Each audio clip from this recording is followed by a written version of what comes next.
رکھتے رہیں۔ ایک بہن نے پوچھا بچی نے کہ عرق ناخن پہ اگر لگائیں تو بعض لوگ کہتے ہیں کہ نماز نہیں ہوتی۔ نہیں بیٹا، یہ بالکل غلط کہتے ہیں۔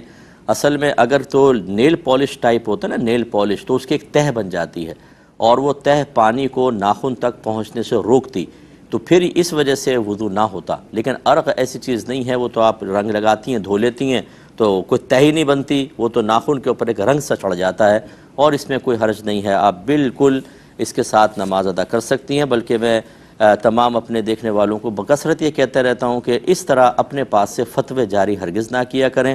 رحمت کونین صلی اللہ علیہ وسلم نے ارشاد فرمایا کہ جو بغیر علم کے فتویٰ دے اس پہ زمین و آسمان کے فرشتے لعنت کرتے ہیں۔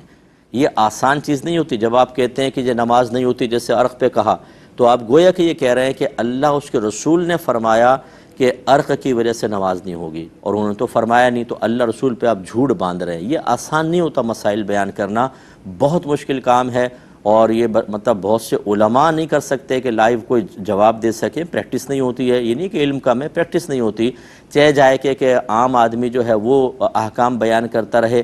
اس لیے میری گزارش ہے کہ ایسا ہرگز آپ لوگ نہ کریں۔